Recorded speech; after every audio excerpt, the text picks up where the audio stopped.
So I'm David Perlman. I'm a senior lecturer at Penn School of Nursing. I'm also an associate at the Center for Bioethics there.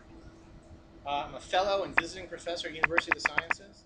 And even though Anita did say that there were no conflicts of interest, I do like to disclose that I also have a small business on the side. I'm not here for that purpose. I'm here to share some free resources that are grant funded through Penn Nursing that you may want to utilize, as well as give you some sort of nuts and bolts recommendations on easy, what I consider easy. There was a bit of debate last time. I'm assuming that people have rudimentary skills in how to use computers. I know some people are more technologically challenged.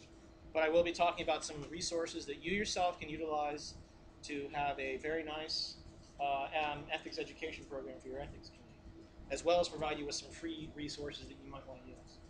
So with that in mind, that's essentially what we're going to do. Those are the objectives. I'm going to mention some recommendations about whether you should have a formal program, how you should do continuing education. The talk itself is going to be about half an hour, so I can leave adequate time for your questions, concerns. I want to get some dialogue going. So let's just jump right into it.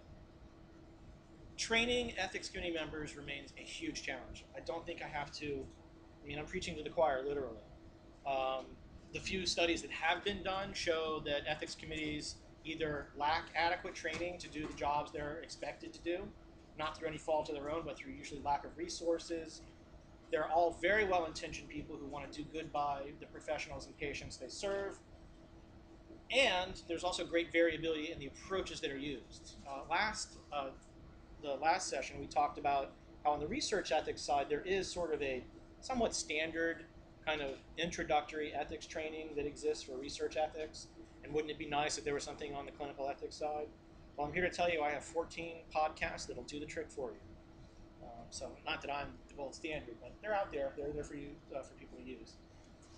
As a shout out to Anita and Diane, who are your conference organizers, they are in the literature on this very topic, albeit somewhat about a decade ago. So there's nothing new here.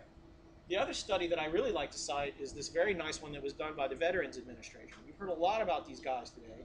They have invested heavily in their ethics resources, and they're all open source currently because it's the government. Government cannot sort of copyright things. They can't by law. Well, I guess they can, but they can't charge for them or whatever.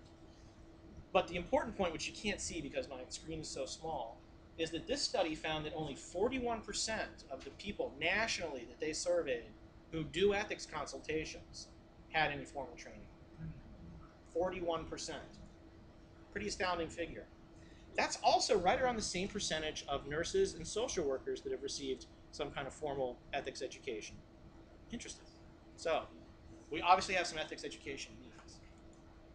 So, given that it's a challenge, given that we know sort of that it's not being done properly, or not adequately, or not funded well enough, or whatever the issue might be, how do we overcome it? Couple that with the fact that sometimes we have the perception that ethics committees are in fact not the important committees. So, I actually don't think this is the case. Certainly people, I'm sorry, it says ethics committee, dictionary. A committee made up of 12 people who for some reason didn't get picked to serve on the important committees. I know, it's terrible, but that's the perception. That either ethics is not important or you're playing a police function, which we're debunking that mythology, which is a good thing. What? Right, and you don't want to, that's compliance's job. We're shifting over to compliance. Let them be the no people.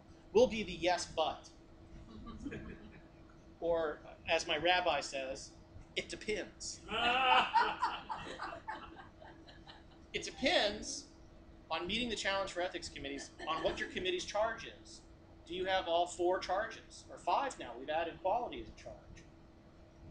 What's your structure within your larger institution? Are you a medical staff committee? Do you report to the board of directors? In one very famous case, my former professor, she reported to the Department of Public Relations. Isn't that interesting for an ethicist? Yeah, she was like, What's your budget and resources? Right, the big whopping 0. I don't do this. I don't do this because in some cultures that's profanity. I learned that the hard way. No, it's okay. And in Italy, I did this thinking it was okay. No, this is 0.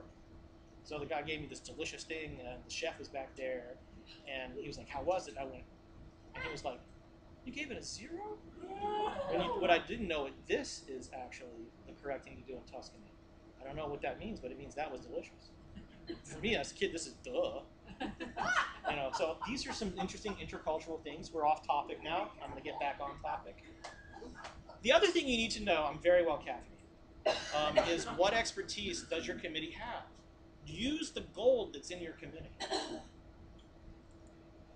So as I said, it all depends on what the charges are. We're going to go through each of these, and education is important on all fronts. But what we're going to do is then discuss how can you accomplish an ethics education training program for your members, and then what kinds of things do you want to train on. So the other thing that's really important, and I sort of stole her thunder without really knowing it because I'm last, but if your committee interfaces with other ethics-related services at the institution, that also could be very important. If you work with the research ethics people or the organizational ethics and compliance people, whoever it is that you sort of work with. So let's talk about these charges. If you're doing education, by this I mean education of others, not yourselves, you have to be masters. You have no business going out and educating others if you yourself do not have the requisite skills and abilities and knowledge to do so. But unfortunately, we have no way to test that. The field has said we're not going to issue standards. Tomorrow, if you'd like to hang out a shingle as an ethics consultant on your own, good luck making any money, but you're free to do so because there are no certification or accreditation standards yet. I see this as an up-and-coming thing. Here's my recommendation. One person at the least, or some combination of these things, should appear within the committee structure or the committee membership. Someone should at least have some kind of formal chops, as we say, in bioethics. Someone should have some type of training, whether it be as a physician, as a nurse, as a PhD, as a lawyer, as a theologian, as a social worker, some type of formal education, whether it be going to the Georgetown intensive course, whether going to take Penn's master's program, whether doing the online program that's available wherever. Someone should have some kind of formal education. It could be one person, but someone who's in touch with the field and can bring those things back to your committee. You don't want to have a committee that's sort of isolated from the field, because you're going to have what we like to call failure to thrive. Some commitment to continuing education, so you have to be willing to read the literature, go to conferences, participate in online forums. There's multiple ways you can get sort of continuing education. Talking amongst yourselves, going to these kinds of conferences is a wonderful thing. If you're going to be an instructor, if you're going to teach other people, you've got to have skills in adult learning theory, how to deliver things, multimodal learning. If I see anyone here fall asleep, is it because I'm boring? Is it because I'm not doing enough moving around so your eyes have to track me? Or is it because you just had lunch about an hour ago and you're getting that sugar? So what is it? So you really have to be an effective teacher. You have to be willing to put forward your knowledge in the service of others. You also have to have some experience in bioethics in some fashion. Maybe you've shadowed somebody, you've thought about these issues on your own, you've written a paper or whatever it is. And you have to be knowledgeable about what your institutional context is. We were just talking about the proactive ethics consultation, and I'm familiar with several of those studies, and if you were to try to implement those at your institution, would they work? What if you get different results than these people who found that length of stay decreased by 1.2 days if you have a proactive ethics consultation 72 hours post-admission to the medical ICU? That's wonderful. And everyone thought, well, this is great, we should implement this.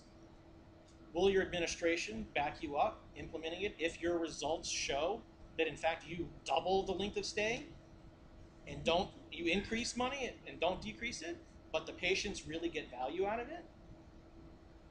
Institutional context can be very, very important. If your charge is policy development, you have to have the same type of skills, but in a different way. You still have to have that core knowledge.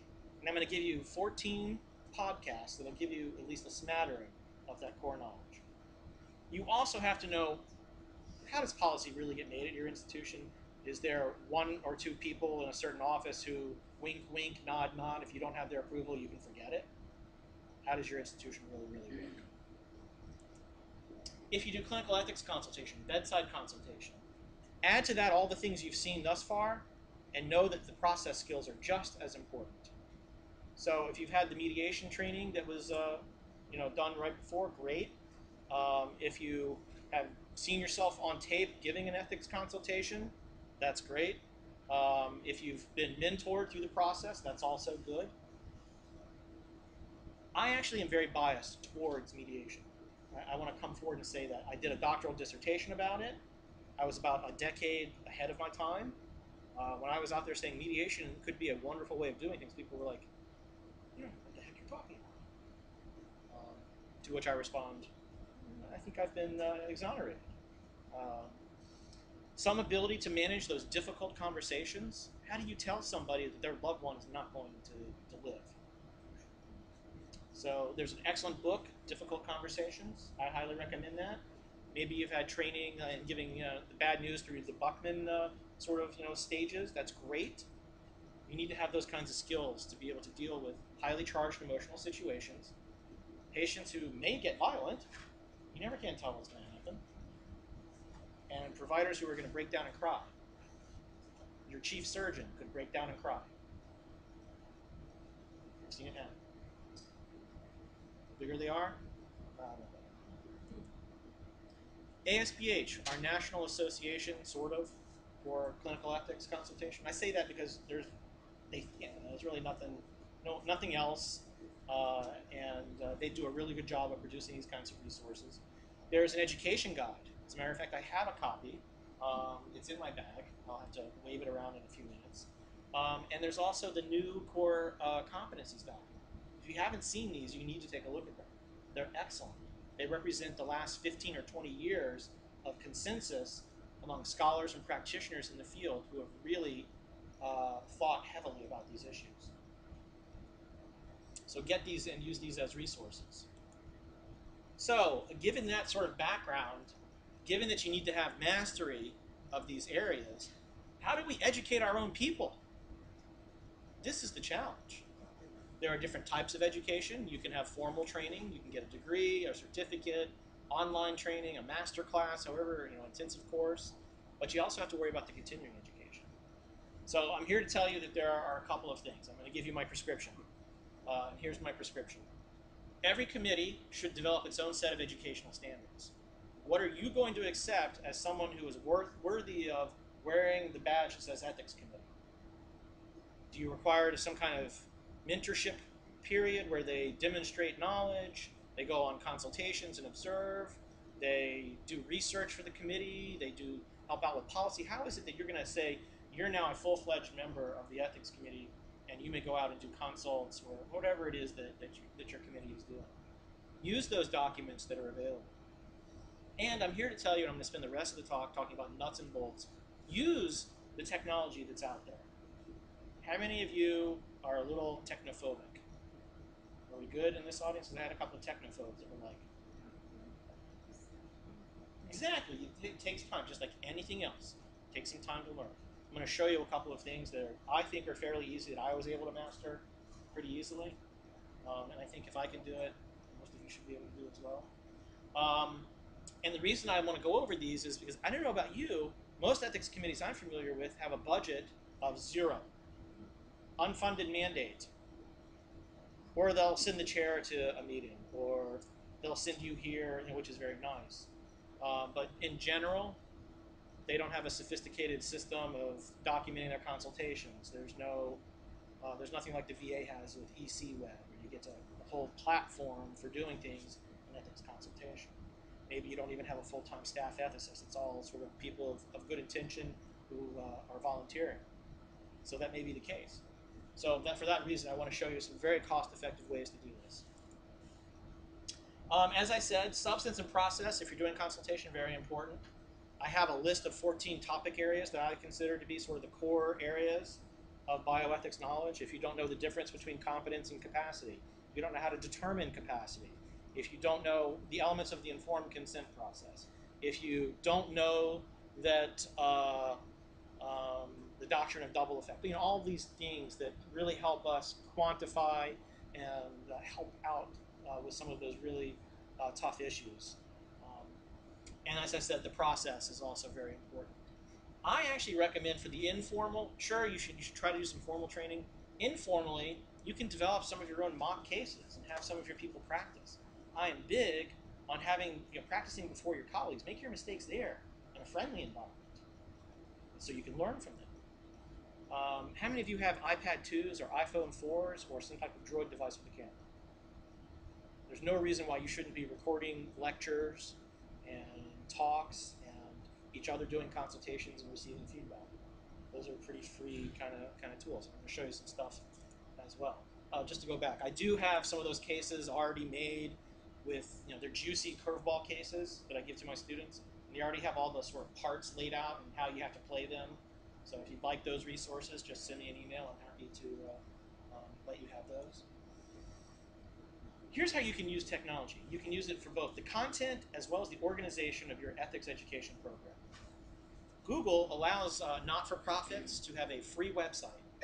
It basically, you know, I don't know what I think it's like 20 gigabytes of stuff. I don't know what it is, to be honest. It's basically a wiki. How many of you have heard of Wikipedia? The idea behind a wiki is that it's an interactive set of pages that people subscribe to, and you give them permission to either read and edit, or read, edit, and own. And so you can actually have your subcommittee for your education on your committee set up such that, you know, they all subscribe to that one page. Anytime anyone loads a document up, they get an email saying, hey, there's a new document.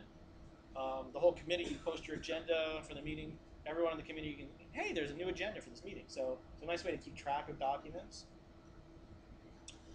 So utilize that ability. I mean, you saw Dr. Shavanowitz, he had an internal site that was SharePoint that took forever to develop. This you can do right after we're done here, as long as it complies with your IT policies. Don't take any recommendation I have outside the context of what your institution. I am free to do whatever I want because I really don't work on an ethics committee, and I can set up my own websites, lickety-split, but you may not be able to do that. So just definitely check. And if you do set one up, how many of you order books from Amazon? Why not get a referral fee for all the ordering you do? Set someone up as having ownership of your Amazon bookstore. When anyone on the committee wants to buy a book, send an email to that sort of webmaster. They'll put it up, send a link, buy the book, committee gets money. Not much, but it could be substantial. If you have a committee of 20 and you all need 2 or 3 books, or are interested in buying those 2 or 3 books, why not make $100, $200 off of Amazon's back? I do it. I tell my students that I'm doing that. I'm like, you can buy your book wherever you want. The bookstore has the book. If you're going to order from Amazon, however, would you please use this referral link so that my project can get some money so I can pay my interns or at least buy them lunch, which is how I do it. And I'll show you that. Content-wise, there are lecture capture tools out there that are very affordable and or free. There's no reason why you shouldn't mine your own gold. Let's say you have a psychiatrist on your committee. That person can tell you the ins and outs of determination of capacity that would be very useful for your committee. Why not have that person come give a short talk, you record them with your iPhone, and with $5 spent on iMovie, you've got it ready to roll up to the web on YouTube for your committee. Why not? I do it. Upload articles according to fair use provisions. Documents, agendas, minutes, consultation notes, all of that stuff so that you can provide that institutional memory for the next group that's going to come along in 5, 10 years, so that you have a history. I was mentioning, I did part of my training at the Medical University of South Carolina, and we had several terrible things go wrong in our institution, namely all of our funding yanked because someone in OBGYN thought it would be really good to test babies via, as a surrogate of mothers for cocaine, and then hand that right over to the prosecutor without telling the women. And it just so happened they were 41 people had that done, 40 were African American. Not too kosher. So maybe you heard about that little thing. Anyways, without that kind of institutional thing. What's your name? What year were you there? I was a Heath resident and finished in 2009. Okay, we wouldn't have run across each other, but no, that was. I think I heard that story with you. yep. And if you didn't have that knowledge on your pediatrics rotation, if someone said, "Can we test this baby?" They might have said, "Whoa, you can't do that." I think that's exactly the context in which you came. Exactly. Which you came up. So, institutional memory can be very, very important, especially, in ethics. Someone has to know what happened before, what's really going on there. The wink, wink, nod, nod. So I always feel it's better to show than it is to tell. I have this website, www.bioethics2.net, and you need the www. Google does not like what they call naked domains. Bioethics2.net won't get you there. Use that www. So anyways, I have a series of 14 podcasts that are available via iTunes University, as well as YouTube, because some people don't like using iTunes or don't have iPhones or iPods. They're freely available. They were funded through the University of Pennsylvania. I originally made them for my nursing students so that they would have some type of resource when they graduated as a refresher, because I was appalled. 41% of nurses, social workers, there's one other group, I forget. What's that? No, I don't know what their number is, but 41% of nurses and social workers did not have a formal ethics, as part of their degree training. Penn requires it. Yeah. It's changing. It really is. The new generation of physicians in training, I can tell you, definitely have more awareness of these issues. Nevertheless, I made these resources available. They're just as applicable to ethics committee people. You have to know the same core knowledge. The only one that you may not really be interested in, unless you're a nurse, is the one on ethical responsibilities of nurses. But let me show you. It's better to show than it is to tell. Unfortunately, this screen is a little small. I was hoping that it would be nice and big and projected. But I've actually done a free screencast of my website, a little tour for you to show you how easy it is. I did it yesterday at my kitchen table with this laptop while my cats were in the background. You may hear one of them meow. But as long as you don't mind those kinds of things, you can do these kinds of things too. I do have a full high quality, CD quality podcast booth available to me, which I do use for my more professional stuff. But I wanted to show you that at your kitchen table, you too could be engaged in ethics education. Since it's better to show than it is to tell, here's a very quick screener podcast recording that you can do free of charge. Here's a brief tour of my Bioethics 2.0 podcast website. As you can see, it captures whatever's on the screen. And as an example, I'm going to show you a couple of things about the website. The first is that I mentioned earlier in the lecture that you could include a bookstore if you have a website for your ethics committee. And here's an example of the bookstore that I've created for this website. So anytime a student needs to buy a book for a class, we send them out this link. And when the student purchases a book, we get a small referral fee, and you can use that for whatever purposes you deem necessary for education for your ethics committee. As an example, here's a listing of a couple of books that are by faculty that I work with. There's these are textbooks, and even if you have your own books, you can put them up. Here's an example of 2 books that I have on the Kindle platform that I've put up here that people can buy. But the real issue is I want to show you what the podcasts can do and what you can do with a free website and free screen recording. So I'm going to take you right into the actual episode guide, and you can see that there are 14 different podcasts that you can access. And they're available as YouTube videos as well as iTunes University podcasts. And here's an example of what it looks like off the website, hosting directly from YouTube. So all you would do is click this button and you would get the episode to play right within your web browser. Here's an example. Introduction to Ethical Theories. At the end of this podcast, you should understand 3 basic normative. And that's just an example. I'll pause it now. And it would look very much the same when you do it within iTunes University. Here's the landing page, and all you have to do is view it in iTunes, and they're all free of charge, and people are welcome to use them however they wish. So that concludes a very brief demonstration of what's possible with a free screen recording tool, use of a free Google website, and referral from Amazon's bookstore. Since it's better to show than it is to tell. You don't want to see that again. All right, so here are some examples of some things you can do with these open source, free, or very inexpensive technologies. Lecture capture. Record how you document your consultations. Let's say you have an evaluation form, slap it up on a screen, use the screen recording. That way you have a little mini podcast so that new people, when they're like, how do I document, boom, they've got a little screencast that they can reference. Record didactic sessions that apply specifically to your institution. Maybe you have a legal representative who can come give you an overview of what laws really apply in your state or county or whatever. That would be very helpful for the ethics community to know. I've included something on health law, but it has to be very, very general because I don't know who's going to access my podcast.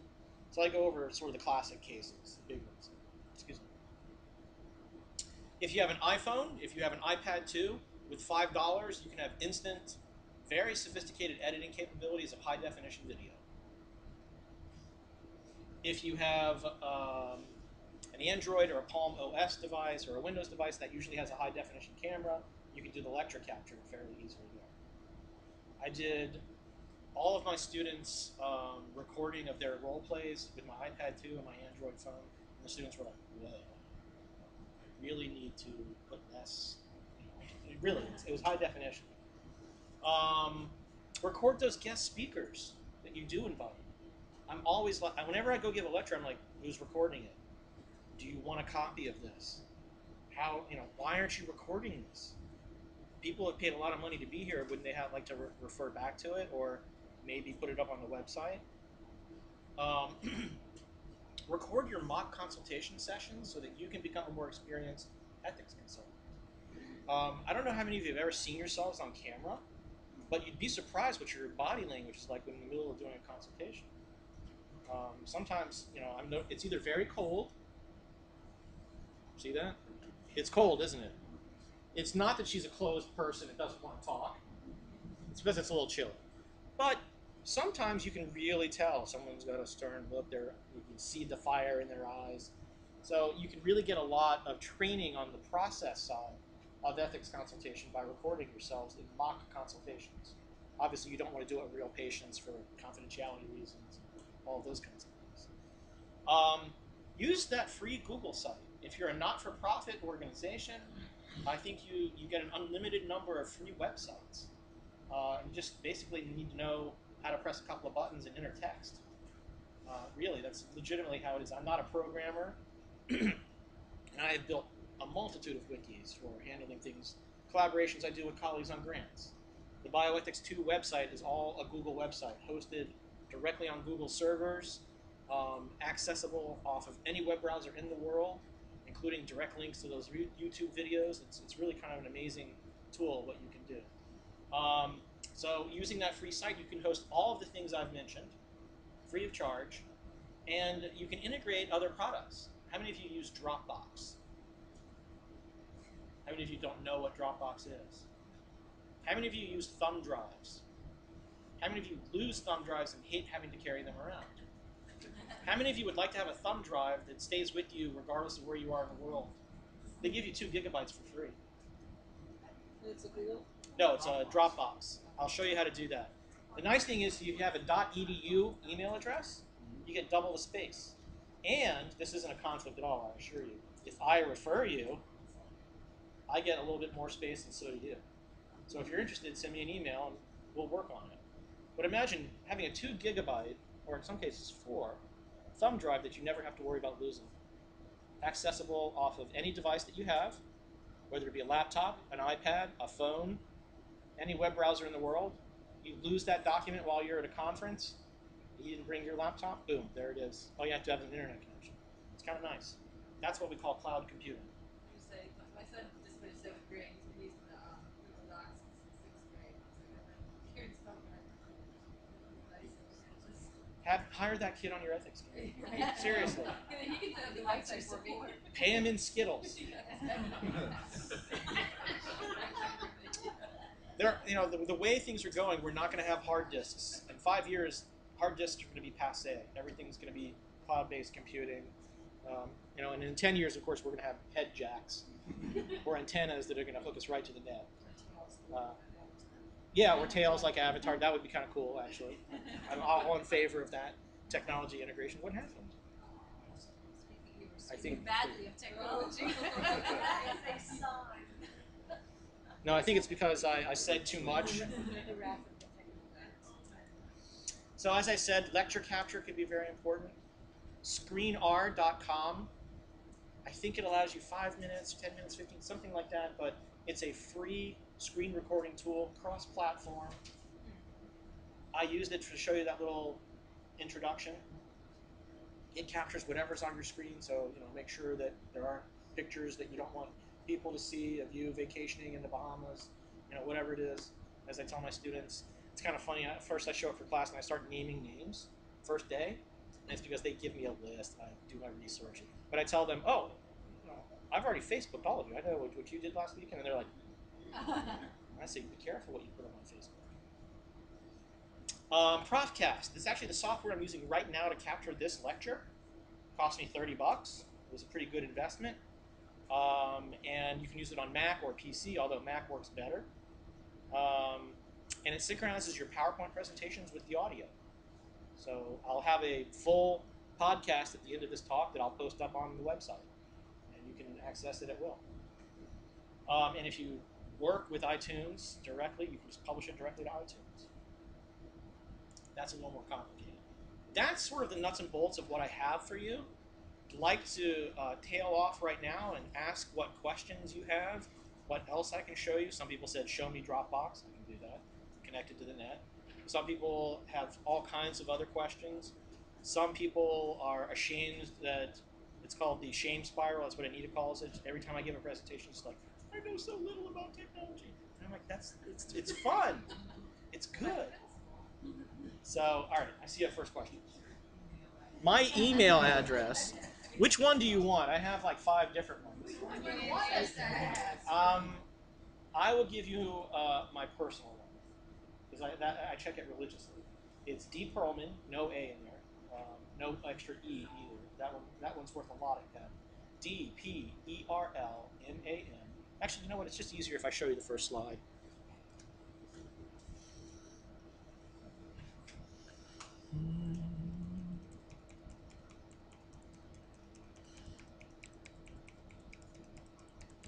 I should have just repeated the first slide as the last slide. Come on. There I am. So you can reach me at d.perlman@usp.edu. That's fine. Or my PIN address, or my personal one, which is DPERLMAN002. I am a secret agent. At yahoo.com. And I give you a card, which will make it really easy. Whichever. They all come to my iPad. If you like to get me through pen, that's fine. If you like me through USciences, that's fine. If you wanted me to give you a card, I can give you a card. It's all good. You can Google me. You guys Google each other, don't you? Sure. If I had a daughter, I wouldn't let her go on any date without Googling her boyfriend. I'm on tape with that. Google is now turned into a verb. What other questions do you have? I saw you and then you. So, how do you keep current? I mean, does UPenn help you? Yeah. I mean, should I be subscribing to a magazine? Because my IT department's way ahead. All right. If you take the numeral 2 off the website, that's probably one of the best bioethics websites in the world, bioethics.net. That's the home landing page of the American Journal of Bioethics. They have a blog. It's not really kept great right now. I want someone to do some guest blogging for them. But there's all kinds of resources there. The VA's website is also very good. If you just Google VA bioethics, a good website will come up. Yes. I'm sorry. I was meaning literally, how do you keep up with cloud technology? Oh. These applications. It's a hobby. So mind your gold. I mean, Anita asked me for technology advice. All my friends come to me and say, "I'm thinking of getting this, this, and this," and I'm like, "No, you want this." And, of course, I do a lot of assessing. I don't tell them what they need, but I'm really of the opinion that technology should solve more problems than it creates. So if you start, I had to give back several phones because they just were not cooperative. I tried to hack them and they would not hack, and I was like, "That phone's going back." So I go through a lot of phones to my wife's chagrin. Let's see. So if you have technology savvy friends, if you've got the 10-year-old, that is a cottage industry for 10-year-olds. Put them to work. Um, there's actually a wonderful technology learning website called lynda.com, lynda.com, and I think they have a whole series of free podcasts on how to do various and sundry things. lynda.com, I believe. I can actually try to pull it up. Sure, I'm going to end our recording.